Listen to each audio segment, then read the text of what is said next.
here is an experiment that one of our postdocs did. This is Stuart, who's in the back there. I won't show my laser pointer at him, I guess. Stuart asked, does it matter whether you're paying attention or not? Because this is something that's really been discovered in the last 10 years. It turns out when you pay attention to a part of the visual field, so again we have you fixate right here at the center. When you're paying attention, you actually have greater firing rates for the neurons that are responsible for reporting the part of the visual field to which you are attending. The firing rate of those neurons goes up. And people don't quite understand exactly how this improves the things that improve with attention. You're better at detecting little flashes of light. You're better at recognizing letters. And we're talking here about keeping your eyes fixed on one place, right? So I'm going to keep my eyes in one spot. It's like at a cocktail party where you're really interested in who the person who just came in through the door, but you can't move your eyes away from the person you're having a conversation with, right? So you have this ability to attend to the peripheral visual field. When you do that, does that speed up or slow down the learning that occurs? So here, these are all rotating, and the cute thing about Stuart's experiment is the cube always rotated one way. These are all 4 rotating cubes, and it always rotated the same way when you attended to it, and it rotated the other way when you were not attending to it. And yet, turns out that the direction you learn is the direction that it rotated while you were attending to it. So there's some power of the cube when you're not attending, but for the most part, it's much more powerful learning, about 2 or 3 times as powerful for learning this fact about the world that cubes rotate one way or the other in some part of the visual field when you are attending. That's kind of has some nice implications, things that you'd want to know if you're going to train people in the clinic. You'd want to make sure they're paying attention to the stimuli, they're training on, that they're awake, that they're alert. You can't just sit them in front of a television and expect them to have the improvements that you're trying to get. Who are these people? These are some of the great heroes of perceptual learning. And they go back. This first guy didn't think of himself as perceptual learning. The second 2 did.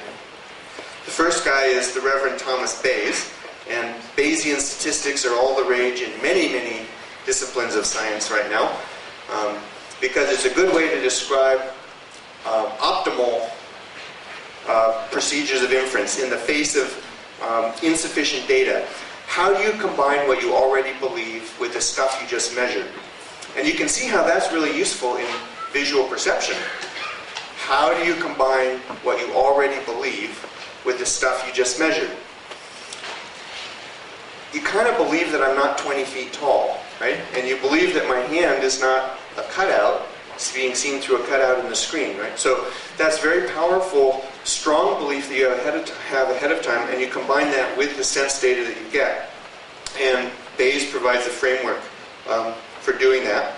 This next guy is Pavlov, physiologist, and Ivan Pavlov did things that are formally very similar to what we're now doing in my lab, where we're training people to have a particular perceptual response, not a saliva secretion response, but a perceptual response according to certain cues. Instead of ringing bells, we're doing things like putting the cubes in particular parts of the visual field and a whole bunch of other stuff that I didn't tell you about, but you could find that out if you're interested.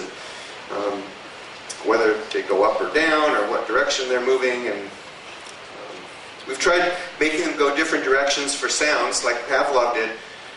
Didn't work. Cannot get a cube's apparent direction to depend on a sound cue. We've tried it every which way. And then this last guy, Egon Brunswick, he's a really interesting character. Most people will not have heard of him. If you studied psychology in the 40s and 50s, you would. You would know him if you did that. He kind of dropped off the face of the academic landscape.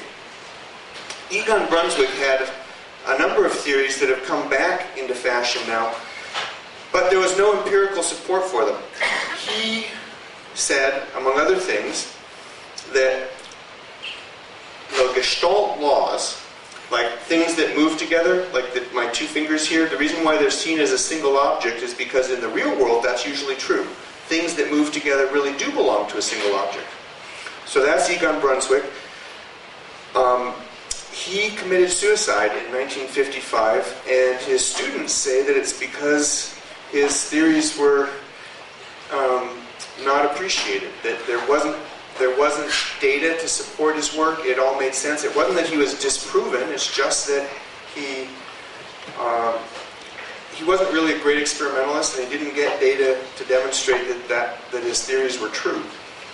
And he was at UC Berkeley. He was originally from Vienna. Some of you might have heard of his wife, Elsa Frankel Brunswick, who had a theory of authoritarian personality, which was very important in trying to understand how Nazism was able to take over in Germany before World War II. And she also committed suicide a couple years after he did. Very sad story. All right, so let's finish up with a little discussion of consciousness, perception, and emotion, and then we'll have some time for questions and comments. How are these things at all similar? Well, if you think about it, isn't an emotion another constructed mental state that is useful in deciding how to act? And in that sense, they are like visual percepts. So they do not so much get in the way of rationality. We think about an emotional person as somebody who's not rational, not cold and rational.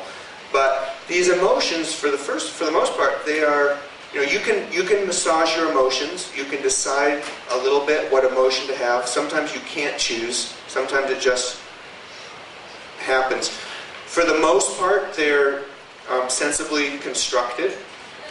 If somebody steals from you, you usually get angry instead of happy, and that kind of stuff.